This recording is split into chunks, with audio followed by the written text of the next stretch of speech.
All right. Yeah. Woo. All right. So, what I want to hit y'all with today, Hood Heroes. What I want to hit y'all with today, I want to take y'all through a certain direction. So, what I want to start with is the fact that what we got to understand is when I'm speaking to my carbonated, melanated brothers and sisters that look just like me, we family, no matter what your affiliation is, no matter what you disagree upon, no matter what we disagree upon, no matter what set you claim, no matter what flag you wave, we are still family. All right, and at the end of the day, we have common goals. I'm talking to my brothers and sisters that are indigenous to the planet, and in particular to the Americas. Now, we are one family. We're connected. So what I want to take you through is the fact that the Wall Street Journal did a hit piece. They actually did a hit piece on the reparations movement. Elizabeth Warren had a town hall in Mississippi, and she spoke to Mississippians, and she told them that reparations is on the table, and we need to discuss this before we move further before we move further into the future. We got to deal with the past. So I'm not a big fan of Elizabeth Warren. I don't totally dislike her either, but at least she's dealing with the issue of reparations. She's speaking on it when most people are really just hiding their head. Now, we know she's speaking on it because of the pressure of the ADOS movement. We know that. But where I stand in this whole argument, this whole discussion, is to point out the fact that those so-called African Americans who did descend from our brothers and sisters, our ancestors who were enslaved, some of them are the aboriginals of America and are indigenous to the Americas. And we were here before Columbus, and we've always been here. So that's my job, to link the aboriginal indigenous community with the ADOS community. And the ADOS needs to understand that it's bigger than just money. We're dealing with land that they have to give up as well. So let's deal with this a little bit.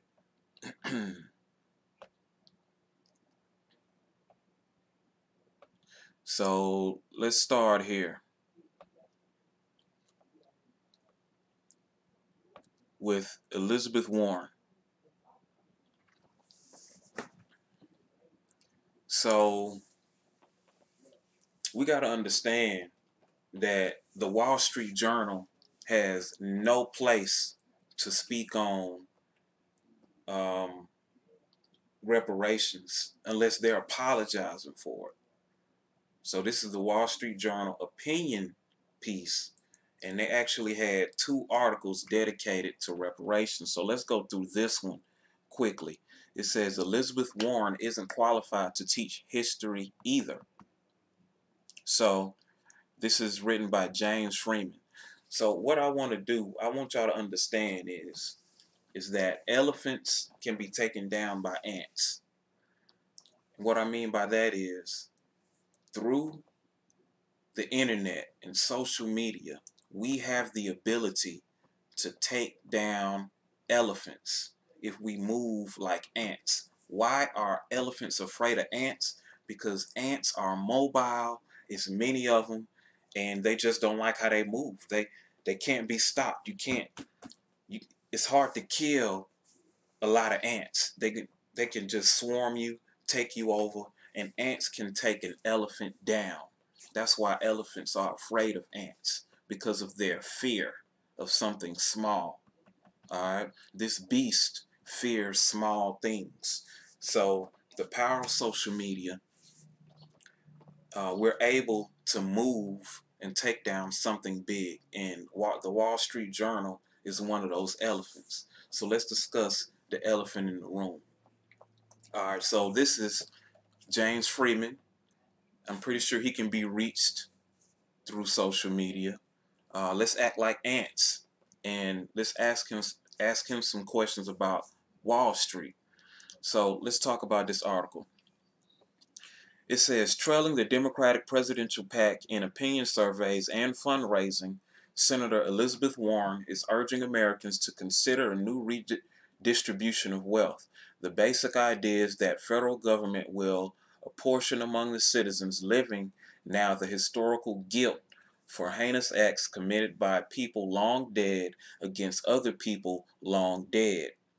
Then money would flow from people who have not been convicted of any crime to people who have not been found by any court to have been victimized by any crime. Now, that's bullshit within itself. Okay, so it won't let me go into the rest of it. But this article is such full of shit. It won't let me go into the rest of it. Basically, you have to have a membership to read the rest of the article, and I'm not getting no membership. But the article goes into detail, and it says the reason why Elizabeth Warren isn't fit to teach history is because America has already paid for slavery. But guess how they say America paid for slavery? Due to the millions of people that died, roughly 750 by the Union and 250 in the South. Millions of people died for slaves to be free. Because of the Civil War, the debt was paid. That's his whole logic for the whole article. Because of the Civil War, the debt was paid. So James Freeman, you're full of it, okay? Because that does not deal with restitution. That does not deal with what is owed, okay? And he mentioned that people long gone should be paying, that weren't found guilty of committing a crime. The ancestors or the descendants of those that haven't been found guilty in any court should give money to those that actually cannot prove that their ancestors were enslaved. Well, that's ridiculous, because we know that the people that would be paying would not come directly out of white folks' pockets. We're talking about government entities that have gained from enslavement. But why would he say such a thing? He would say such a thing because he's the Wall Street Journal, and Wall Street was complicit in slavery. So let's go to one of this article right quick. This is also Wall Street Journal. Now, and it's the same date. And this one was written, and this is an opinion piece, and this one was written by a black man. Believe it or not, Jason L. Riley. They got a brother to write this. The illogic of slavery reparations at this late date. How can centuries-old oppression be to blame for problems that became severe only recently? Now that's ridiculous. It says Senator Elizabeth Warren told a town hall audience in Jackson, Mississippi Monday that it's time to start the national full-blown conversation about slavery reparations for blacks. Come again? Compensating black Americans for past oppression has been a subject of discussion for decades. The senator's problem is that large majorities of the public have consistently opposed reparations, not that we don't talk about it.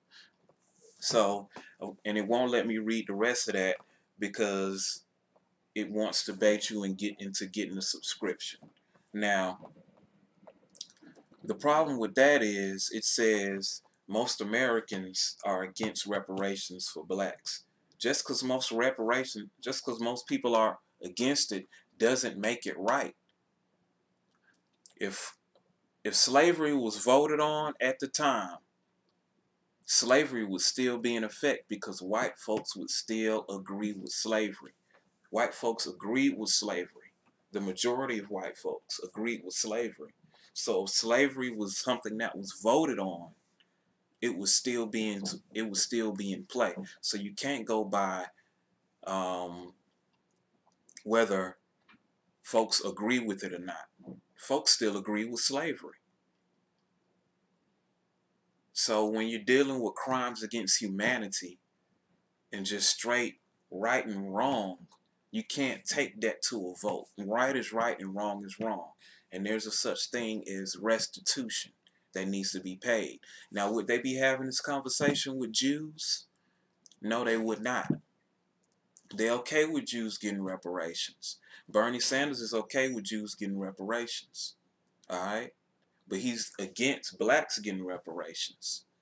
Folks say America didn't give Jews reparations. Yeah, they did. They gave them land. If it wasn't for the United States going to war, there wouldn't be no state of Israel. The United States gifted them the state of Israel pretty much by backing them in war. So let's deal with Wall Street and why the Wall Street Journal has no place in this argument. They have absolutely no place. First, they have to apologize for their role in slavery. So how can you be with the Wall Street Journal and scoff at the idea of reparations when the history of Wall Street is based on slavery? So this is from a Dutch magazine called The Correspondence. And it says, since 2009,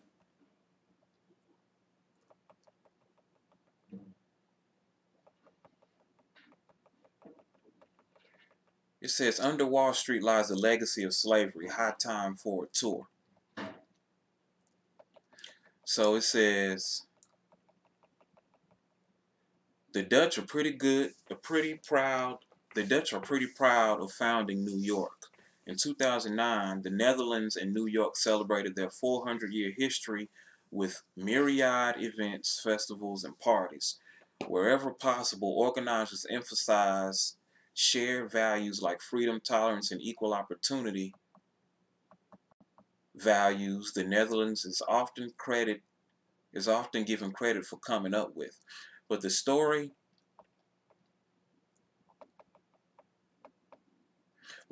has a dark side that's often overlooked. In the colony called New Amsterdam, the Dutch kept slaves from day one. It's a fact that merits remembering. Each July 1st, the Netherlands celebrates Ketty Kati, a day honoring the abolition of slavery in the former Caribbean colonies. But what about slavery here in New York City?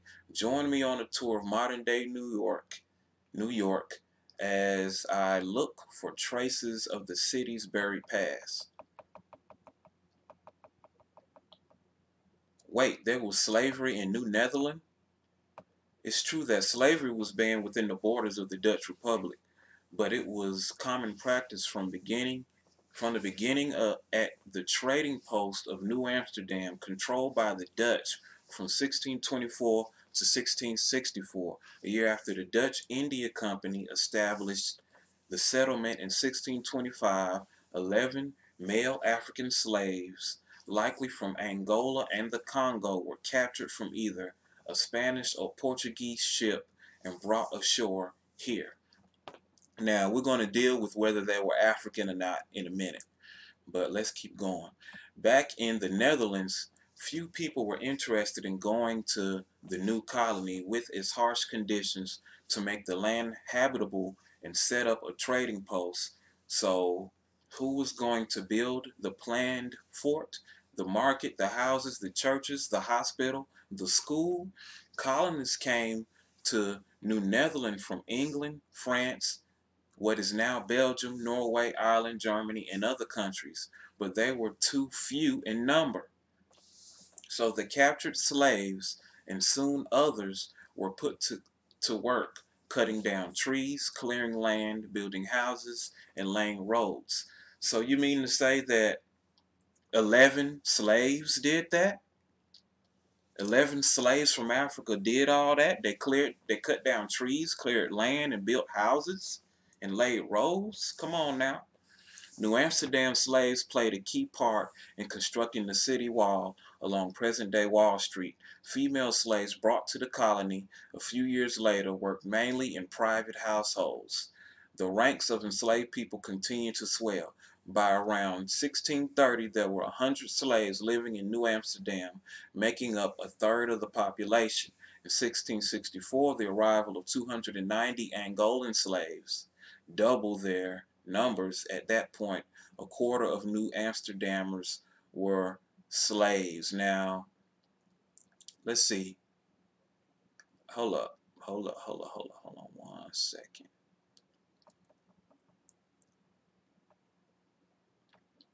What year was that?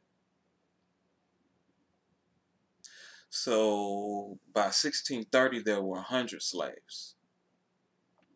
In 1625, there were only 11 slaves. So they built all that with 100 slaves by 1630. And then 30 years later, 290 slaves arrived. So we know that it took more than that to build a town. In recent years, New York City has made more of an effort to acknowledge this aspect of their past. 2015 Mayor Bill de Blasio unveiled a plaque on Wall Street commemorating the slave market that once operated there. The Netherlands, however, isn't mentioned. So, stop one on our tour, the African Burial Ground, final resting place for thousands. We begin at the African Burial Ground National Monument in the heart of the financial district on the corner of Duane and Elk, tucked behind the 34-story Ted Weiss Federal Building. A large granite monument stands in the middle of a tidy lawn.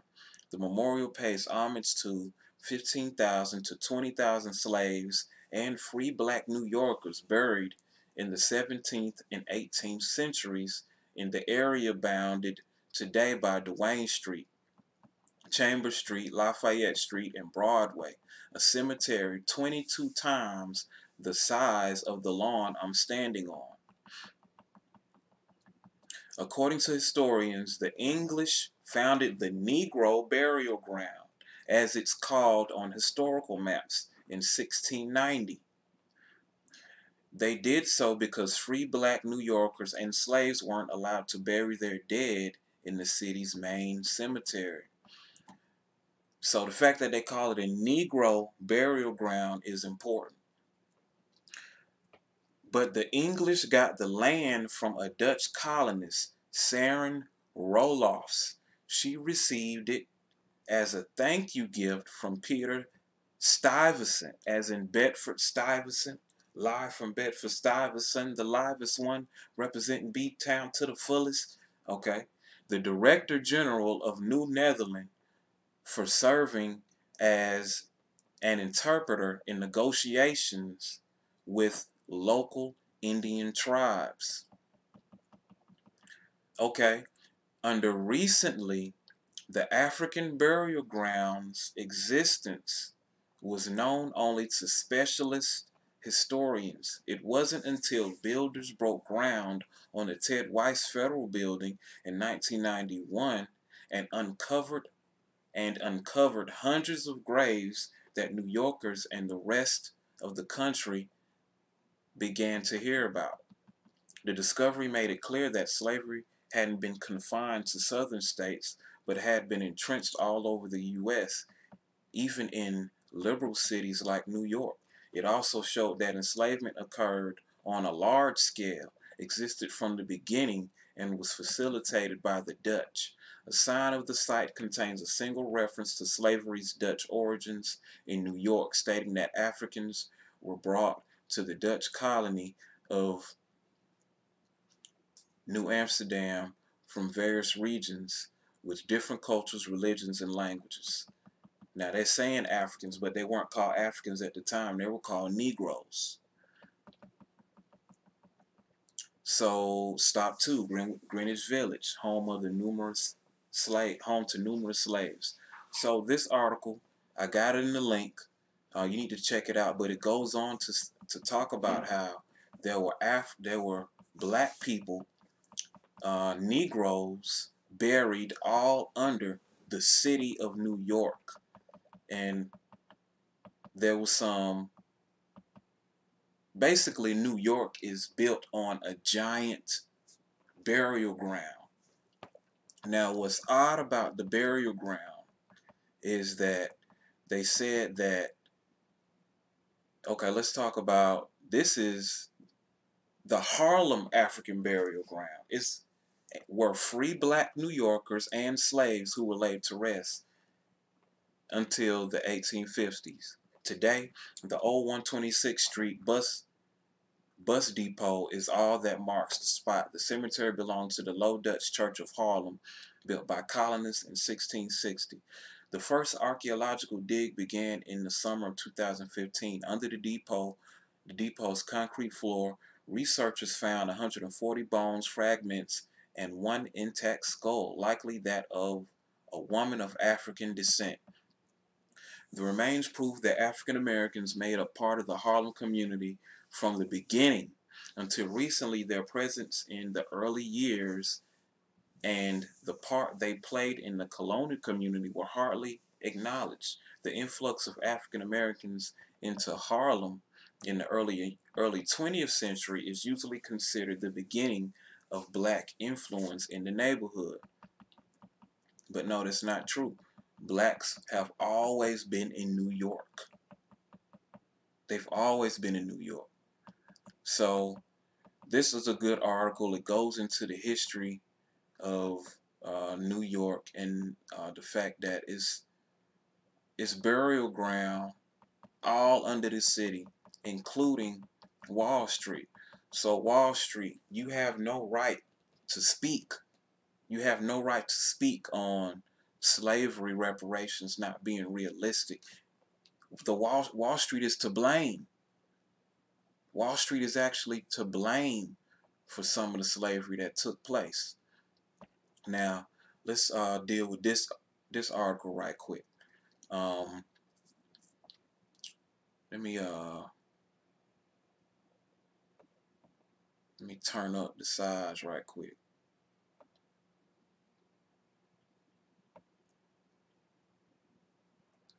Okay. Disturbing the dead. Slavery in America has traditionally been viewed as a peculiarly Southern phenomenon brought to an end by the victorious northern states after the Civil War.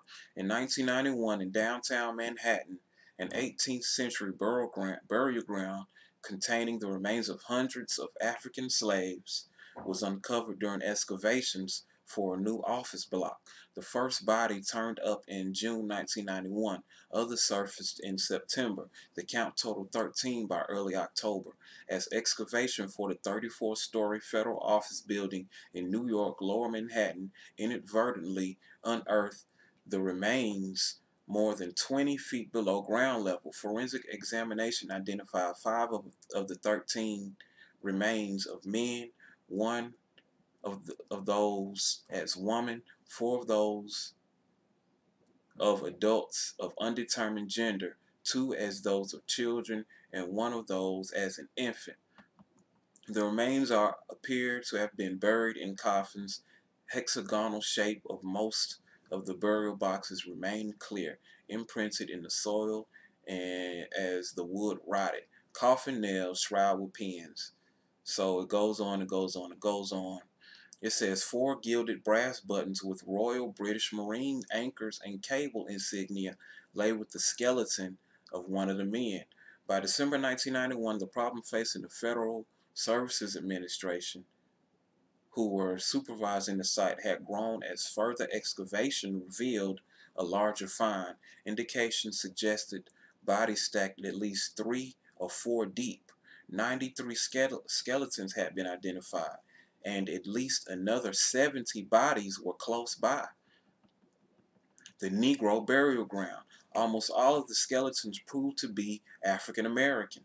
Many disclosed hard evidence of a relatively short life expectancy for blacks in early New York. The early group contained a large proportion of infants and children. More than half the group never reached adulthood. There were 27 infants, many younger than 6 months. They lay in coffins 12 to 18 inches long. Most of the 34 adults, 20 men and 14 women, died in their 30s. Many suffered arthritis, rickets, syphilis, or tuberculosis. Their dental profiles matched those of 90-year-olds. So, the findings proved to be part of a cemetery operated from about 1710 to 1790 under the name Negroes Burial Ground.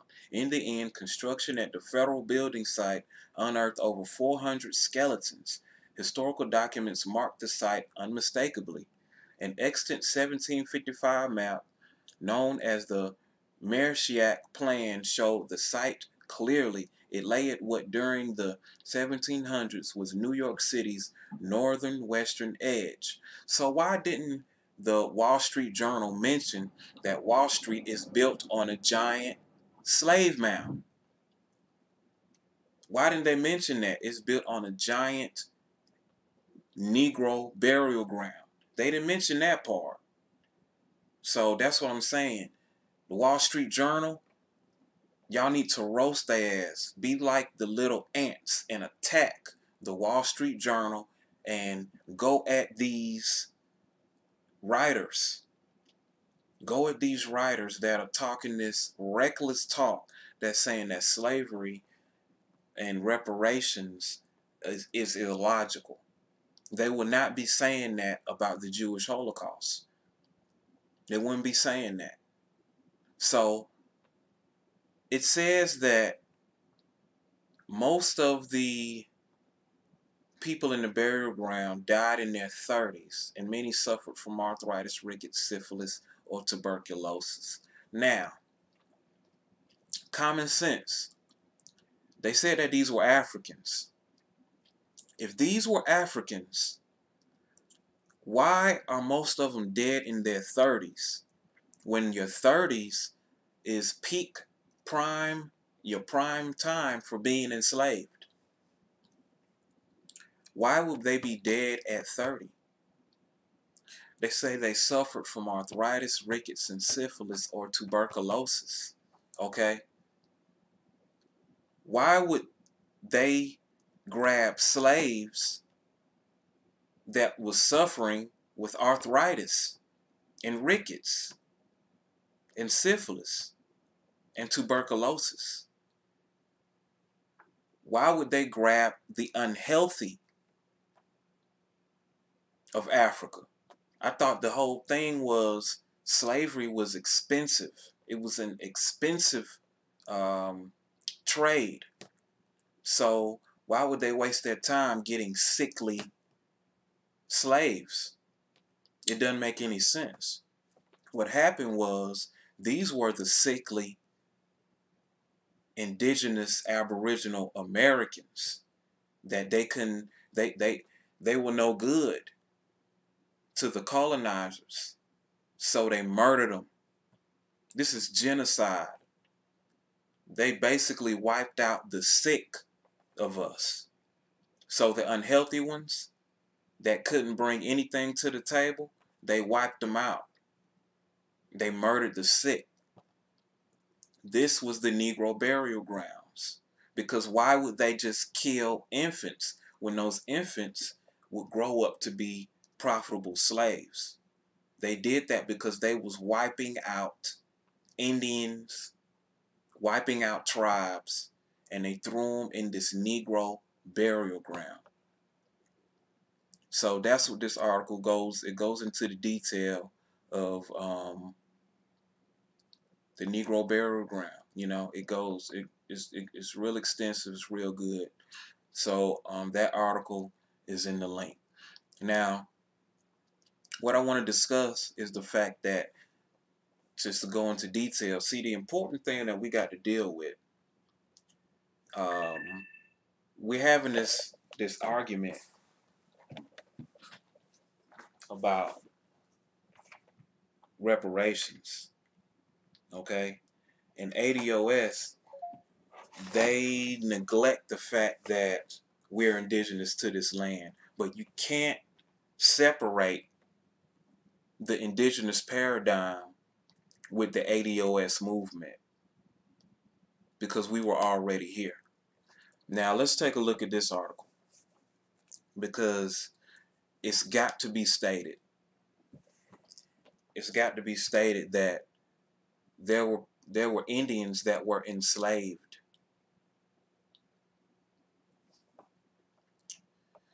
There were Indians that were enslaved in New York. Okay? That's what we got to deal with. Let me get this off.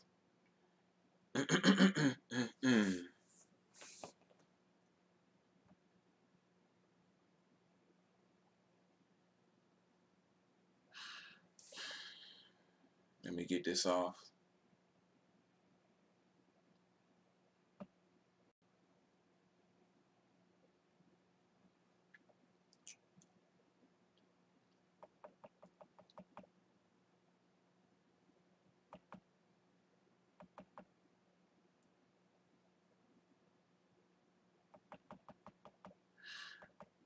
You got to deal with this, man. You got to deal with it.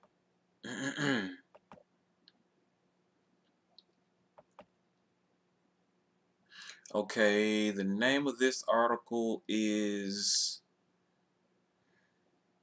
and I'm not going to go through all of this, but I just want to pinpoint a certain part of this article.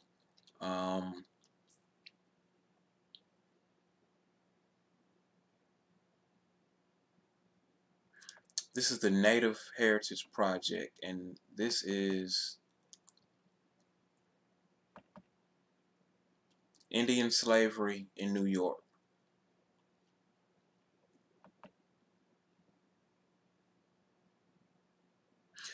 Alright, Indian slaves. Frequent references is made in the colonial records and laws, not only of New York, but also of other colonies, to Indians as slaves. Indian slavery in some form existed in all or nearly all of them. We know that the Indians of the West Indies from an early period were made slaves, that the Spaniards made slaves of captives from the continent to some extent, that Indian tribes made slaves of their captives in war and sometimes sold them to the whites. In Massachusetts in 1637 and after, many captives Indians taken in the Pequot War were made slaves and were sent to the Bermudas and were sold. Hugh Peter wanted some boys from the Bermuda from these captives. Domestic Indian slavery existed at the same time, and the statutes of the colony made constant allusion to this fact. Now we got to understand, they called it the Negro burial ground. They changed it to the African burial ground later, but it was originally called the Negroes burial ground. Remember, Negroes is a Spanish word. Negroes is a Spanish word. That's very important. Now, I want to go specifically to one part of this article.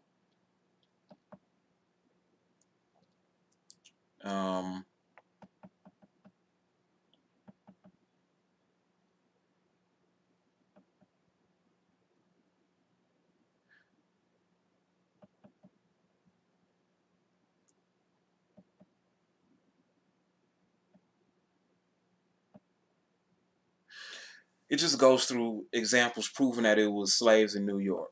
So Indian slaves in New York. It says during the English period, there's a frequent reference to Indian slaves. It meant slaves. According to the minutes of 1679, it was resolved that all Indians within the colony were free, nor could they be forced to be servants or slaves. And if they were brought hither as slaves, a residence of 6 months should entitle them freedom. But this rule did not prevail at a later period in the English colony, as it is evident from both documents and laws. See, the Dutch, they turned it over to the British. So later on it says, in the narrative of grievances against Jacob Lester appeared this: the same night, December 23rd, 1889. See, that's later than 1689. That's later than 1679 when they said Indians will be free. In 1689, it says, an Indian slave belonging to Philip French was dragged to the fort. That's Fort New York, and there imprisoned. The Colonial Act of May 1st, 1702 is the first act mentioning Indians as slaves. A tax is levied upon every Negro or Indian slave imported in this province from their own countries. See, a tax is levied. So it says Negro or Indian slave imported. So what about the Negroes or Indian slaves that were already there? The next is an act passed in October 21st, 1706, whereas divers of Her Majesty's good subjects, inhabitants of this colony, now are and have been willing that such Negro, Indian, and mulatto slaves who belong to them and desire the same should be baptized, etc. The same act declared that all and every Negro, Indian, mulatto, and Mestee bastard child and children who is, are, and shall be born of any Negro, Indian, mulatto, or Mestee shall follow ye state and condition of the mother and be esteemed, reputed, taken, and adjudged a slave and slaves to all intents and purposes whatsoever. An act of September 18, 1708 speaks of Negro, Indian, or other slaves. So the Indians were reclassified as slaves, or reclassified as Negroes.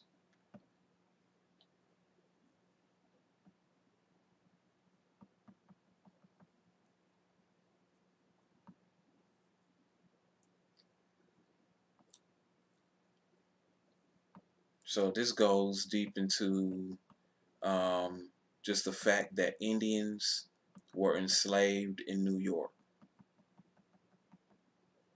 Okay, I just want to get to one point right quick in this article.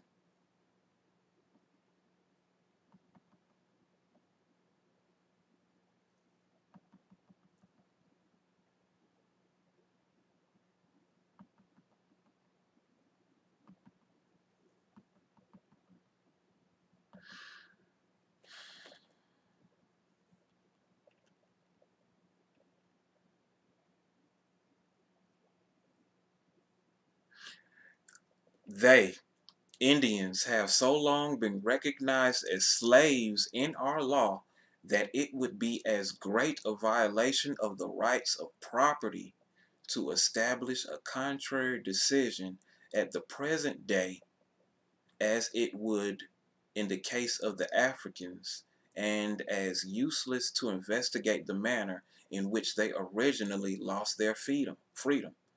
So they said don't even investigate how they originally lost their freedom because they've been enslaved for so long. You got to think the Indians were enslaved since the 1500s. Africans came later. They came later. Judge Matthews, in the Louisiana case above cited, says that the permission to introduce Negroes Negroes was intended as a means of enabling planters to dispense with slavery of the Indians by their European conquerors. He says further, about 20 years after the introduction of slaves into Virginia, slaves were introduced into New England, and it is believed that Indians were at the same time or before held in bondage. So Indians were enslaved in New York, in New England.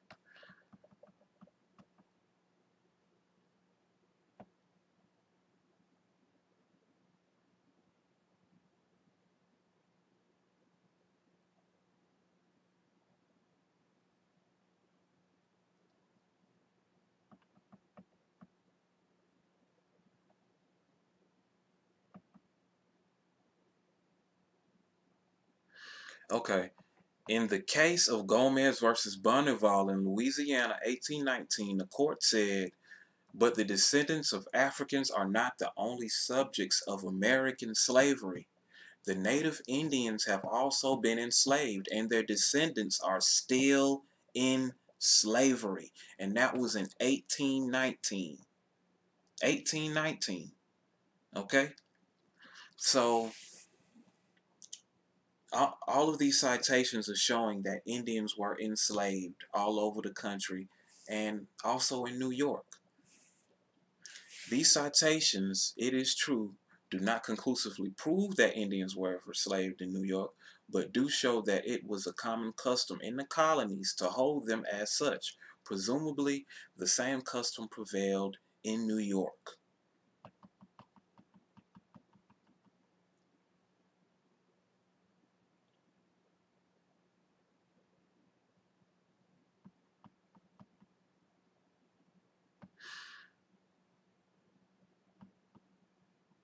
Okay. We find that Sarah Robinson, an Indian woman and native of New York, landed at Southampton and came into the possession of Robert Waters and was sent as a slave to Madeira, and there returned by the English Council to New York. I believe this not to be a pure Indian woman, but amalgamated. In 1717, complaint was made that slaves ran away and were secreted by the Meniki, and they intermarried with the Indian woman.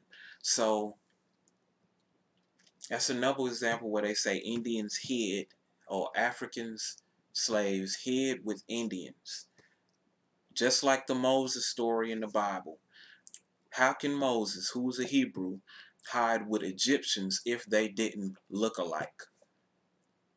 How can Africans hide with Indians if they didn't look alike? They wouldn't be able to hide. If I go to an all-white town, I'm not going to be able to hide.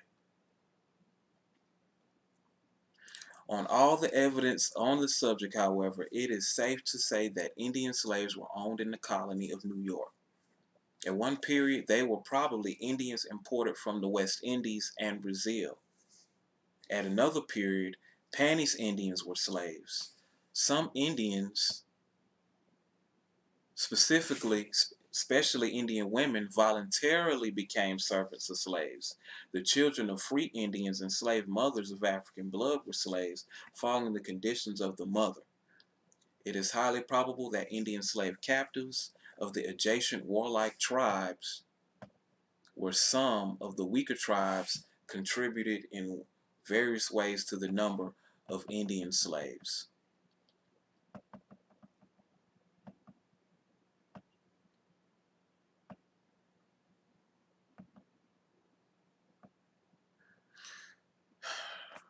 The phrase Indian slaves, which is a clear recognition of an existing fact and the fact that Indian slavery existed in all the surrounding colonies, leads to the same conclusion. It is noticeable that Indian slaves are not mentioned in the acts of the legislature of the state, though the colonial laws down to the end of the colonial period speak in almost every statute relating to slavery of Negro and Indian slaves.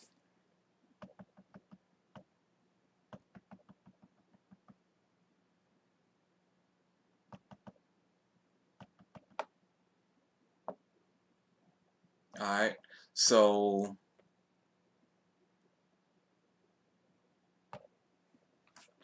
that's that on that. Now, what I want to deal with here, this is an article, Negroes as the Original Indians, Proof in the Jesuit Letters. So, from the book by Jack Forbes, one of the quotes that is said is that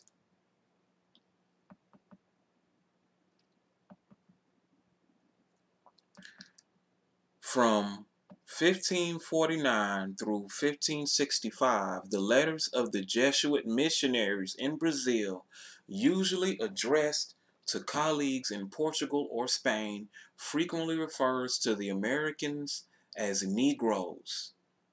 In April of 1549, Manuel de Nobrega, the leader of the Jesuits, addressed a letter from Bahia to Samuel Rodriguez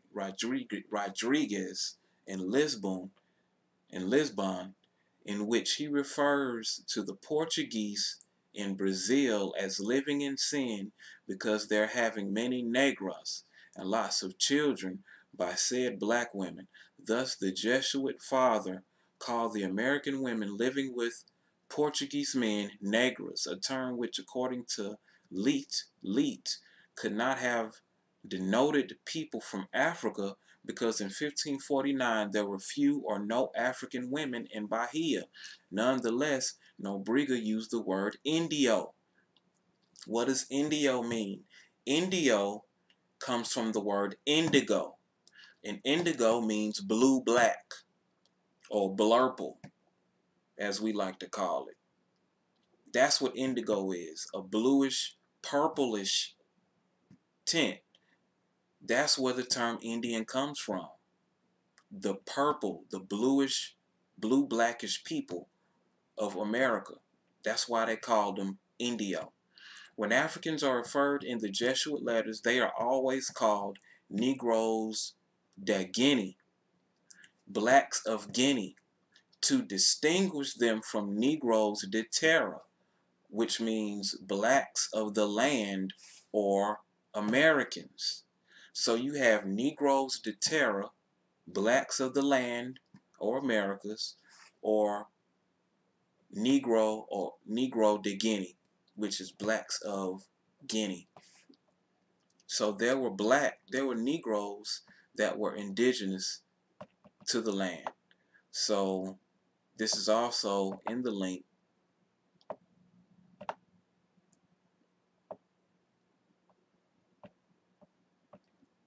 And you know, I'm almost done with y'all. I'm almost done. But I'm just pointing to the fact of the Wall Street Journal needs to be smashed. And please feel free, steal. Take what I posted, post a video on it. You don't have to give me credit. I don't care about that. The information just need to get out there. But this need to be shared with all communities, whether they're Pan-African, whether they're Aboriginal, whether they're Hebrew Israelite, ADOS. I don't care. However you want to, whatever you want to call yourself, you need to know that we have always been here. We've always been here. So this is Free People of Color, Free Negroes, Indians, Portuguese, and Freed Slaves by Mary B. Kegley.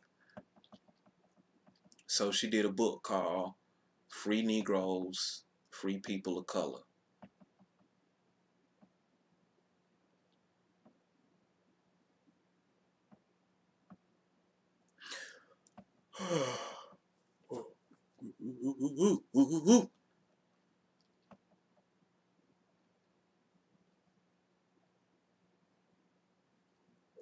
Okay, check this out. I just want to read one paragraph in this. All right.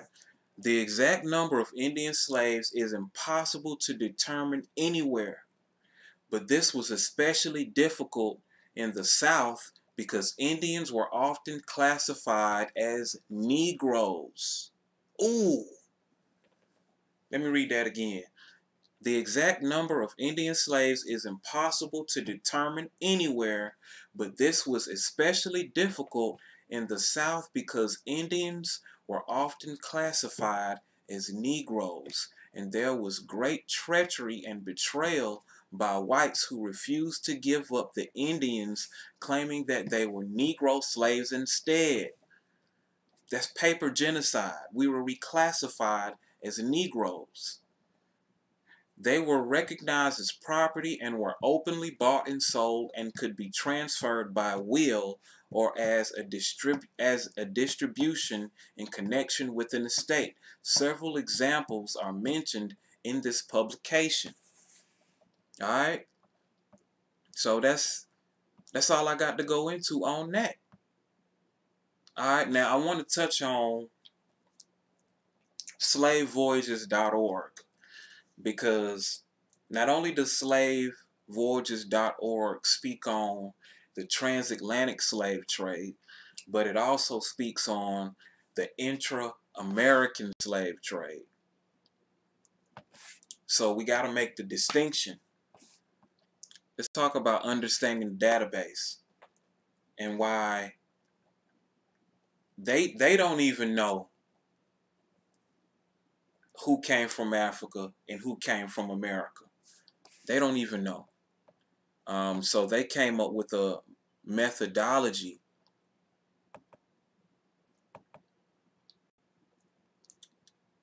so they could figure it out.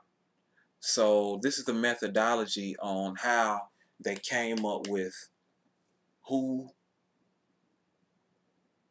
what slaves came from America and what slaves came from Africa. So basically, they said that the only way that they was able to differentiate between who came from where is by the ship, the amount of slaves that were on the ship. So they said that being that slavery was such an expensive practice, being that slavery was such an expensive practice, the slave ships that had 100 people or less on it, we will assume when they touch down to the Americas, we will assume that they came from American routes. But the larger ones with 100 people or more, we'll assume they came from Africa. So this paragraph said,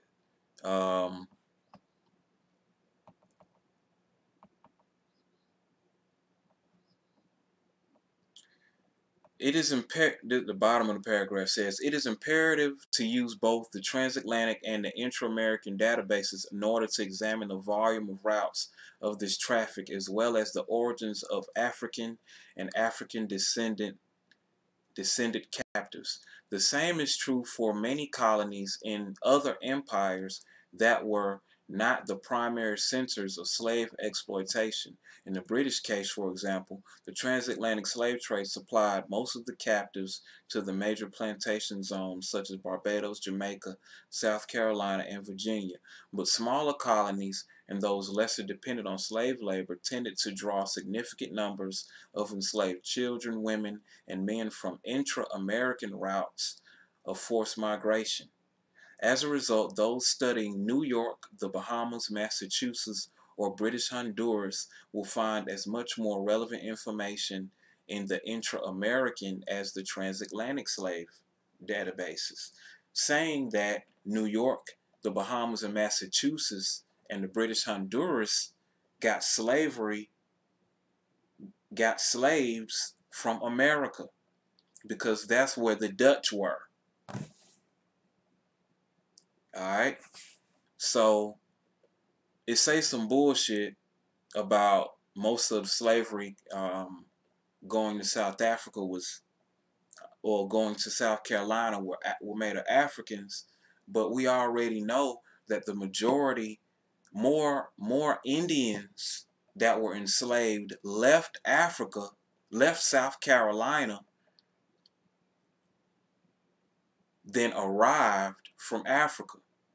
So you have South Carolina. That was the #1 port for slavery in the Americas. More Indians left South Carolina than Africans arrived in South Carolina. And that's historical proof. Alright? So at the end of the day, hold on, I'm not done. But they even admit that the methodology is flawed. Alright? So let me find out where they say their methodology is flawed.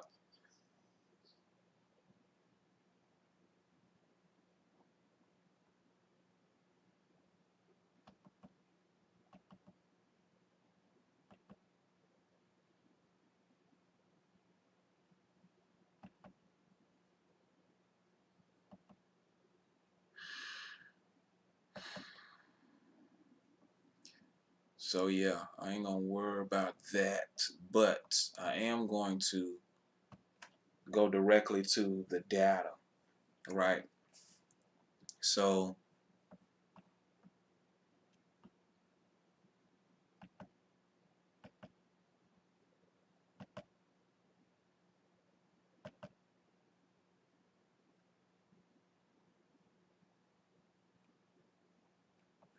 let's go to the database.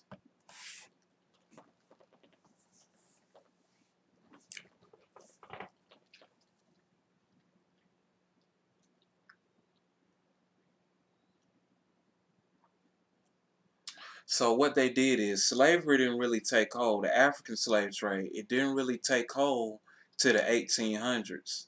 Slavery was over in 1865. All right. Before then, it was mostly Indian slavery that was happening. That was most of the slavery. So they used the African slave trade to cover up the fact that most of the slavery occurred with the Aboriginal population of the Americas. All right, so this is the intra-American slave trade. All right, so these aren't people that came from Africa. These are intra-American slaves. So you got the principal places of purchase. You have Jamaica. You got Montego Bay. You got Kingston, Jamaica, Kingston, Jamaica, Montego Bay, Kingston, Montego Bay. Barbados. Where did they go? Now you got, look, 600. You got 769 pages of this now. 769 pages. All right. Look where they went. Principal place of slave landing. Now these are intra-American. These are not folks that are part of the transatlantic slave trade. So look where they landed. South Carolina, Charleston, Savannah, Charleston,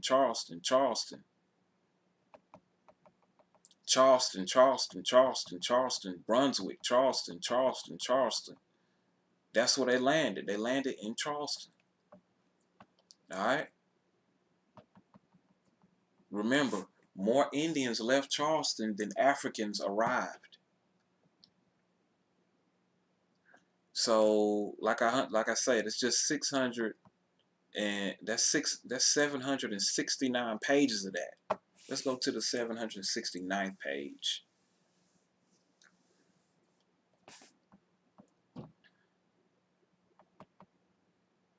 Okay, well this is the last unspecified LaGuardia. So basically,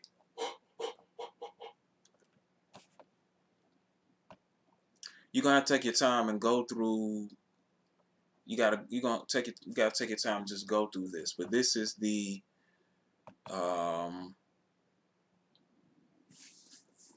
slave trade, slavevoyages.org.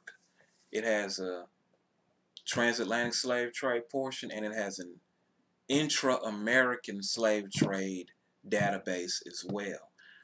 You got to check both of those out. Check both of those out.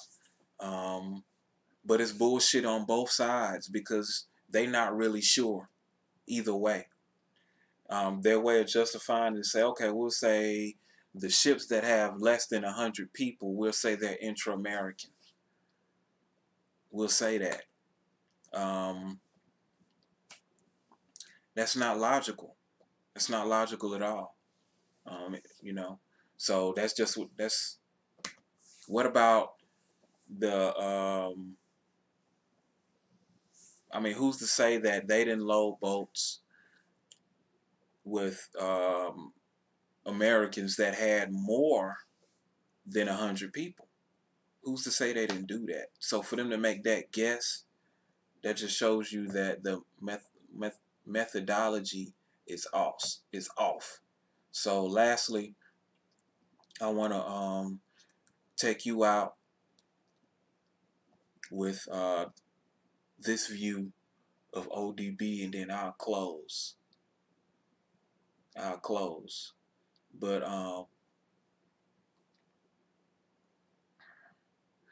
this is from none other than the legendary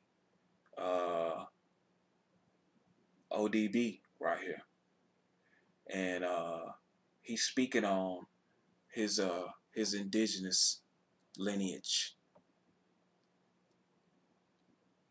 in so many words.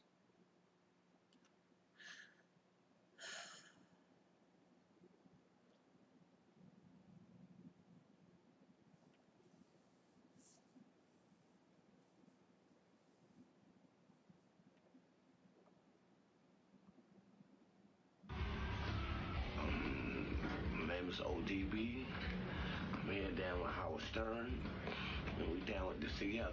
So Old Dirty Bastard is the man of the hour because he went up and grabbed the microphone defiantly. Nobody tells him what to do. Old Dirty Bastard, how are you, man? Howard Stern, how are you? What's happening, man? I just want to let you know, out of anybody in the world, you are very, very, very, very, very unique. Real, thank you. I love your show. Yeah, I like that you find me unique. May I call you Mr. Bastard? It's very funny to me. I like that. Did the New York Times write Mr. Bastard? Well, the 1010 Wins was calling him Mr. Bastard. Well, the New York Times is famous for that Yeah. kind of stuff. Yeah, so, yes. Yeah, let me ask you, were you drunk or high on pot or something when you did this? Oh, no, I'm always sober. Right, you've been sober now for how long? For a while. What was that, like 6 months? Yeah. Is that really true?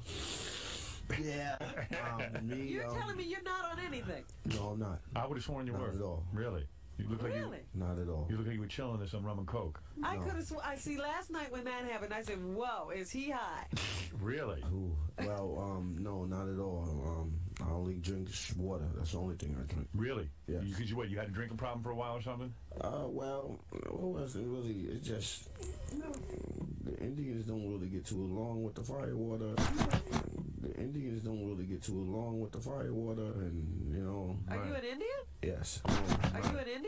Yes. Oh, really? Oh, I thought you were a black guy. Oh, really? Oh, I thought you were a black guy. Hey. You're Indian? Yeah. Oh, come on, man. Yeah. You gotta be What kind kidding of me. Indian? Hey. You're Indian? Yeah. Oh, come on, man. Yeah. You gotta be What kind kidding me. of Indian are you? Like Tonto Indian? Shinnecock Indian. Really? You're a shinnecock? Yes. Oh, I didn't know you were a shinnecock. Could have fooled me. That's the kind I am. Hey. So you should be Big Chief Bastard, not That's older. what I said. His family was here when Columbus landed. His family was here when Columbus landed, huh? Is that right? Yes. Is that right? Yes. So you are not a black man, you're an Indian. I'm an Indian. So you are not a black man, you're an Indian. I'm an Indian. So you are not a black man, you're an Indian. I'm an Indian. No kidding. Now this is a shock. We are learning more today. Hey, you look totally black. You look totally black. Yeah, I was definitely Indian. Yeah, I was definitely Indian. Wow. Definitely. Wow. Definitely. So the Indians and the fire water don't get along. You know that how. Yeah. All right, so Hey, do you sell any of those little tom-toms? I'm trying to get a hold of some of those. I don't know, but I know I'm sweating under these arms.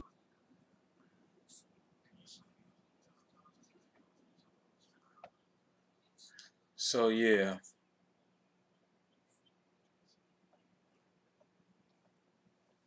So yeah, with that being said, man,